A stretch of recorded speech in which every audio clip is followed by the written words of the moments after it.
Welcome to another edition of Discover Tinley, where we highlight the people and organizations of Tinley Park that make our town a great place in which to live. And as we all know, Tinley Park is a pretty great place in which to live. My name is Ron Centani. I'll be your host today, and as always, the program is brought to you through the volunteer services of the Community Resources Commission, along with our high school, adult, and college volunteers who help put this program on for you every month. Today we're very interesting. We're going to be at the Historical Society for our annual visit and learn about some of the things in Tinley Park, the places in Tinley Park that have contributed to our history of the town. And we're going to be talking to some of the Historical Society members here. So let's go inside and hear what's going on in the history of Tinley Park. Well, we're inside the Historical Society's schoolhouse. It's been here for a while here with a part of the museum complex here in the Historical Society. And we're going to be talking to some of the members of the board who are going to talk to us about some of the places in Tinley Park that have a nice historical significance. And maybe right now, let's go around and let's see who we have here. Why don't you start out, Julie? Start us out. Your name and your position on Historical Society. Oh, I'm Julie Decker, and I'm a director here at the Historical Society. I'm Bruce Hafner. I'm the director here for about 3 years, and my wife and I have lived here since 1990. Hi, I'm Ed Simpson, currently president of the Historical Society. Been a volunteer here for close to 10 years, and I grew up and lived in town all my life. 78 years, oh my. Okay, all right. You win, Pat. Well, I'm Pat Simpson, and I am secretary of the Historical Society, and I've been involved for about 10 years. And I've lived here most of my life. I won't tell you how many. No. Okay. And you're related to Ed, right? Yeah, kind of. Okay. Well, that's kind of neat. Yeah, you all have been around for quite a while and do a tremendous job keeping this Historical Society going here. So we've got some interesting places to talk about. So Julie, why don't you start us out? What are you going to be talking about, and what's about the Vote House? Oh, yes. I'm going to be talking about the Vote Visual Arts Center, actually, which, as we know it today, it's actually the Henry Vote House, and that's the large Victorian house located at 17420 South 67th Court, just west of the American Legion Hall.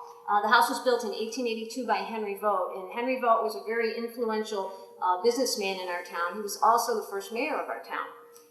But Henry's family emigrated here from Germany. His mother, father, brother, and sister, or I'm sorry, not brother and sister, two brothers, came here in the late 1840s, and then they settled in this area close to here in 1850. Henry was born here in America in 1853.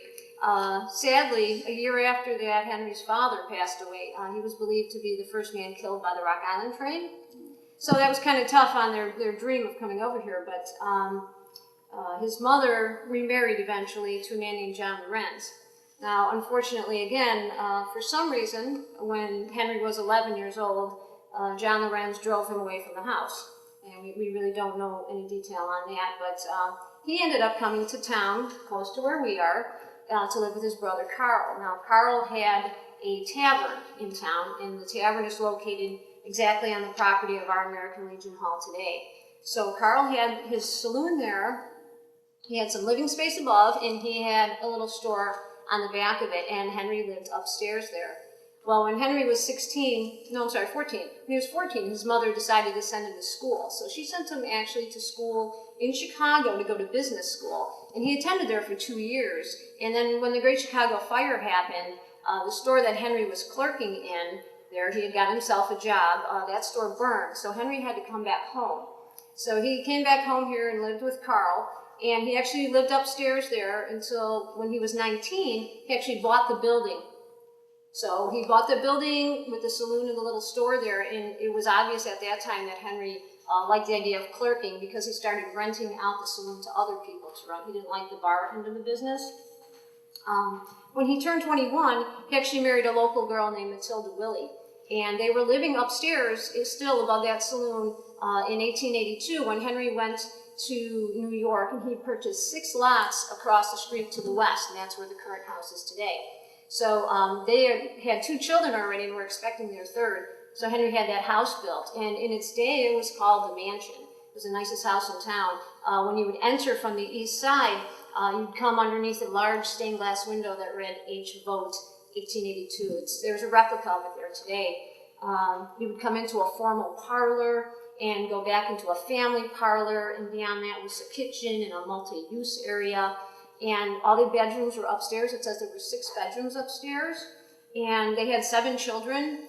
Henry and Matilda slept downstairs. There was a full basement where they had their coal bin and laundry area and all that sort of thing. Now, in 1888 was when the interesting part happened. Henry built an addition onto the west end of the house, and this was used as a water tower. It is a 2-story structure that you can still see today. It's built out of homewood brick, and what they used it for was to hold a giant water tank. There's 2 beams that are still visible there today that held this water tank up, and they would get their water out of their well, pumped into that tank, and then gravity fed it down into that was their kitchen area where they washed up and did their cooking, and then eventually down into the basement where they did their laundry with it.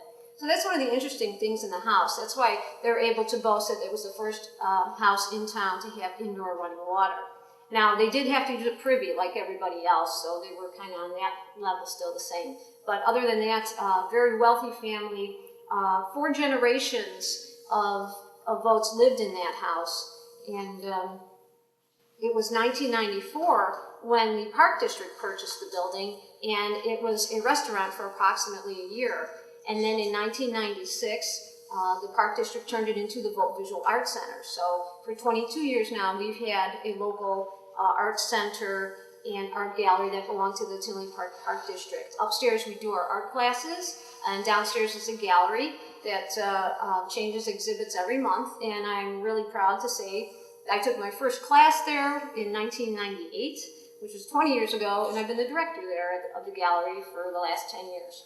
So that building is very near and dear to my heart. Wow. So that's been around for a while, A huh? long time, a very long time, yes. Now, he had something to do with that cash. Was there a cash store across it? And he built that, right? Right next door to the north was the Brennan Cash Store. Okay. And that was built in 1886. And when Henry was, he obviously wanted to expand from the small store behind the saloon. He built the big cash store, and that was the biggest department store in our area. The Henry Vote House, that's quite a mansion in Tinley Park, and it's still going strong. We're lucky to still have We're it. lucky we still have it, yeah. Wow. Okay, our next presenter, Bruce, you're talking about some very interesting houses in Tinley Park that have been around for a while. What's their significance? Okay, I'm going to talk about the Sears kit homes in Tinley Park. So there's at least 5 of them that are still occupied. And in 1906, Frank Crushell, a Sears manager, was given responsibility for the catalog company's unwieldy, unprofitable building materials department. Sales were down and there was excess inventory languishing in warehouses. He is credited with suggesting to Richard Sears that the company assemble kits of all the parts needed and sell entire houses through mail order. In 1908, Sears issued its first specialty catalog for houses, Book of Modern Homes and Building Plans, similar to this one from 1926. The catalog prices typically include only the building materials, and the prices are from $360 up to $2,890. So, like I said, catalog prices include only building materials. Cost of the finished house, including the lot, the foundation, and construction labor, was usually about double the catalog price. The first mail order for Sears houses were filled in 1908. The Sears mail order catalogs were in millions of homes. Large numbers of potential homeowners were able to open the catalog, see different house designs, visualize the new home, and then purchase it directly from Sears. As sales grew, Sears expanded its production, shipping, and sales offices to regional sites across the U.S. To provide materials needed for the Modern Homes division, Sears first purchased a lumber mill in Cairo, Illinois. Later, Sears acquired a second mill in Port Newark, New Jersey, and the Norwood Sash and Door Company in Norwood, Ohio. The ability to mass produce the materials needed and used in Sears homes reduced manufacturing costs, which allowed Sears to pass along the savings in lower prices for customers. Shipped by boxcar and then usually trucked to the home site.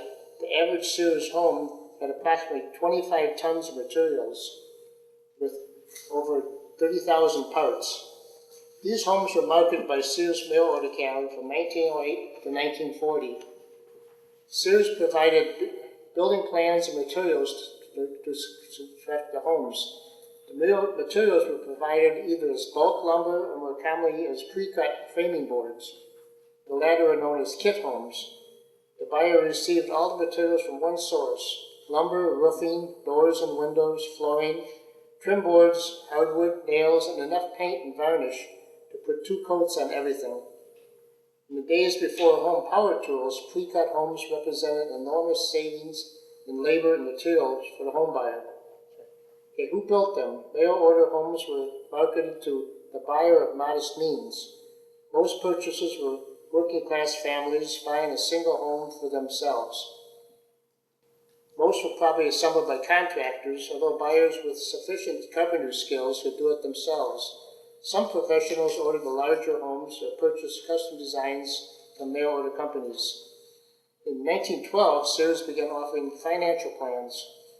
Sears figured that more than 70,000 of these homes were sold in North America between 1908 and 1940. So Sears discontinued the Modern Homes catalog after 1940. A few years later, all sales records were destroyed during the corporate house cleaning. So after 1940, the last Sears Modern Homes catalog issued. Existing Sears homes, because the Modern Homes division sales records were destroyed, there's no way to definitively verify the number of Sears houses that still exist. Documented Sears homes have been found across the United States and a few locations in Canada. So, Carlinville, Illinois is said to have the highest concentration of continuous Sears homes in the nation. As a side note, Beatty Lumber Company, which had a yard in Tinley Park, where the east parking lot of the railroad is located, advertised that if you purchased a house kit from them, you could save 20%. One of the benefits of that material is delivered to the job when and as needed, not piled on your lot. Wow. Yeah. So there's several houses in Tinley Park then Yes, there are. that are Sears homes. Homes and still being occupied, and most of them in pretty good shape. Really? Yeah. So they lasted a long Yes, time? they did, yeah. Somebody built them good. They were well built? Yeah. Lasted longer than some houses today now. Yeah. Oh my goodness. So, and Beatty Lumber, I remember Beatty Lumber being over there. I bought some wood from them too. And they were the big source of the materials for them then, right? Yeah, for Beatty had their own homes for sale, but I have not found any that, I know of in Tinley Park. So I guess they weren't marked as well as the Sears homes were. Oh, is that right? Yeah. Oh, okay. Oh, wow. Well, Sears homes are in Tinley Park and everywhere else. We've shown a couple examples of some of the homes there, but I think they're not doing that anymore, are they? No, they stopped you, Yeah, but I think I've seen other companies doing that, so there might be some other companies still doing some of that I stuff. think when the prefab homes came out, then they kind of knocked that business out. Yeah, so Sears homes in Tinley Park. Well, Ed's got to talk about some buildings in Tinley Park that had a little different function, right? What are you talking about, Ed? Well, I'm going to talk about oddly shaped buildings behind some of the earlier houses in Tinley. They're still there, but people wouldn't recognize them because they've been changed quite a bit. Originally, they were called chicken coops or chicken houses. But why are they relevant to Tinley and the history? Well, an individual named Grover C. Elmore was a real estate salesman in the city of Chicago. He ventured out here to this area and seen a great opportunity to get the people out of the city to come out into the open areas, clean air. He started buying property around the center of Tinley, close to the railroad. He would advertise open air, large property, build a house to your liking. He even offered free train rides to come out here. So he was quite an entrepreneur to draw the people out he was buying acreage of 50, 60, 100 acres to start certain housing projects. Some of them were called Tinley Park Estates, Oak Park Avenue Estates, Harlem Estates, Ridgeton Avenue Estates. That's all around the village again, close to the railroad. He built mostly frame houses, probably buying lumber from BD Lumber also. They were mostly a 2-bedroom house with plumbing. You could buy a shell or a partially finished house. The developments had stone roads, no sidewalks, no curbs, sewer and water to some of them with their own wells and septic tanks. But the people were coming here buying the houses that were being built. The property he bought was at a prime time because of the Depression. He started buying property around 1929 and even into the middle 30s. He was buying property around the village. One of the big selling points was, I'll build you a house in the backyard and give you chickens to raise. You could sell the chickens when they were growing or collect eggs. That was a big drawing point. It worked fairly well for a lot of the houses, but a lot of people from the city didn't know anything about raising chickens. Mr. Elmore also had a chicken business going where he would sell you feed, incidentals, material to raise the chickens and that. So he was, really taking care of the people, building a house and also taking care of their chickens. In 6 months in 1933, he built something like 25 houses in 1 year. So he was doing pretty good with his promotions and that.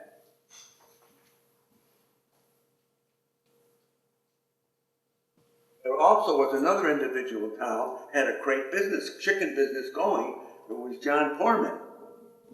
He had a chicken business, buildings, 147th and Oak Park Avenue. So Mr. Elmore had a close source of getting his chicken business, chicken supplies and that for the people. The houses that he built in the back, the houses, the chickens, were used mostly for the chickens to go in during the night. They would like to roost at night. There were little compartments for certain chickens that were layers to go in there. The others would roost and just rest. Also, with the houses, there was big enough areas for a garden. That was another selling point.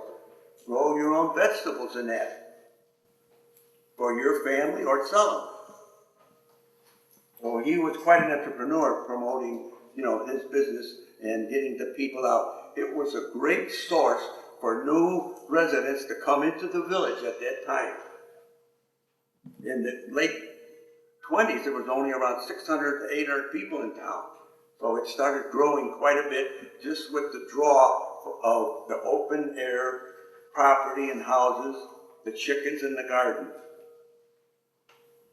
It's incidental though, right now, the village has okayed residents to have chickens in their backyard, limited only to hens. But they have to meet many, many requirements to get a permit to grow or have chickens in the backyard. A little information about the Grover C. Elmore houses. I personally right now bought one 50 years ago that my wife and I live in. Another incidental thing is she also grew up in an Elmore house on Ridgeton Avenue. And another very interesting thing, she loved chickens. Years ago, when you went somewhere, you would win a chicken in that. She raised a little chicken as a pet.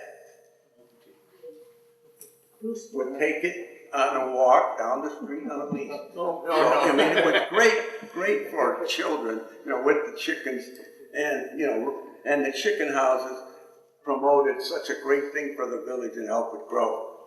Thank you. So there's a lot of chicken coops in Tinley Park at one time. Yes, With a lot of eggs. There was. So people did very well. And Pat, you got the walk a chicken? Yes, I did. It was a rooster It too. was a rooster, oh my. He lived Well, in the utility room. yeah. He had a chicken house. well, I understand there's not too many of those left. There might be one or two left in town here, but it's interesting there was that many chicken coops Yes. in Tinley Park at one time. Wow. They also had them on farms too, Yeah. for their chickens. So. Okay. Well, Pat, you got an interesting story about something going on in Tinley Park. Yes, I'm lucky to be able to talk about a very interesting lady. I'd like to introduce Mrs. Rose Brown. Mrs. Brown lived at 16820 Oak Park Avenue with her husband Doug and children. They moved to Tinley Park in about 1938. The house still stands today, with the exception of the deck that has been added to the front of the home. It's pretty much original. It's kind of like a Chicago bungalow. The backyard has been blacktopped over for a parking lot, as the house was used for different commercial businesses after the family sold the house. I was very good friends with Evelyn Brown, who was Rose Brown's oldest daughter, and we played on many rainy days in a chicken house that was located in the backyard. They did not have any chickens, so just fun on a rainy day. While at Evelyn's house, her mom was preparing dinner, and she invited me to stay. And I was told they were having chicken. So I love chicken, so I decided I would stay and accept the invitation. Then they kept looking at me kind of funny and smiling, the kids did, and I thought, I don't know what's up. So after we ate, they kept saying to me, well, how did you enjoy that? Did you really like the chicken dinner? I thought, oh, it was delicious. They said, it was rabbit. It wasn't chicken. Oops. Oh, I ate the Easter bunny. Oh, no. Unbelievable. We played many games outside. We didn't have TV, no computer, no laptops. Some of the games were softball, and hide and seek, kick the can, jump rope, that type of thing. One day after playing, I decided it was time for me to start walking home. The backyard of Mrs. Brown's house ended in a field which led to New England Avenue, which is the street that I lived on. So I decided to walk home through the field. It had rained for a couple days before, so the ground was quite wet. As I walked along in my knee-high red rubber boots, I started to sink into the ground, and I was up to my knees in mud, and I could not get out. I hollered and screamed. Nobody heard me. Finally, I was able to pull my stocking feet, out of the boots and crawl to the side, and I managed to walk home New England Avenue in my stocking feet. We had some good adventures, and Mrs. Brown always put up with us. Rose Brown was an attorney. She graduated from Loyola Law School, and she practiced law from her home. In 1949, Rose was interested in submitting names to the mayor to fill the 3 upcoming open positions on the board. The mayor's position was also open. She gave the names to Mayor Wesley Stem for the positions. However, Mayor Stem declined to do anything with the names and turned to Mrs. Brown and said, "You run." And so she did. At that time, there were no banners, no posters, no campaign funds, just word of mouth. The town meetings were held at the Tinley Park Grade School in Singer Hall. The meetings were very popular and were generally packed. In 1949, the population of the town was between 800 and 1,000 people. As a result of the election, Rose Brown won the office of mayor. To quote Mrs. Brown, she said, it was just by a small vote. This was quite an accomplishment for a woman of Italian heritage to win the office of mayor in a town dominated by people of German heritage. Mayor Brown accomplished many things during her term of office from 1949 to 1953. A bond was issued for a Parkside subdivision for sewers. A major improvement in the police department was made with the hiring of 2 new police officers and implementation of the use of a two-way radio with the county police. Mayor Brown was also very instrumental in the chlorination of the drinking water as recommended by the Public Health Department. At that time, the village had their own well for drinking water. The job of mayor was not an easy one, and she did not do it for the money, which was $60 every 6 months, but she genuinely wanted to help the people of our town.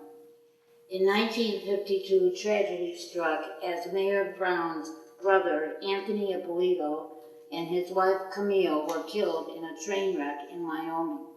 Anthony was an orthopedic surgeon. They left 3 children. Mayor Brown petitioned for guardianship of the children. Anthony was 10, Valerie was 7, and Gregory was 2. Mayor Brown was awarded custody of the children. Her 3 children, Evelyn 11, Edward 10, and Barbara 9, immediately increased the family. They doubled in size from 3 kids to 6. So this meant adding bedrooms upstairs to accommodate all the children, adjusting the family schedule, cooking, laundry, helping with homework, and continuing to be the mayor of Tinley Park. What a job. She did not have help either. I never saw anybody like hired help in there to help them. Mayor Rose Brown passed away at the age of 97 on September 8, 2010. She served as our mayor from 1949 to 1953. She still holds the record of being the only woman mayor in Tinley Park. And I have been told that she was the first woman mayor of Cook County. And I will tell you from experience, she makes the best spaghetti in town, and the rabbit dinner wasn't too bad either.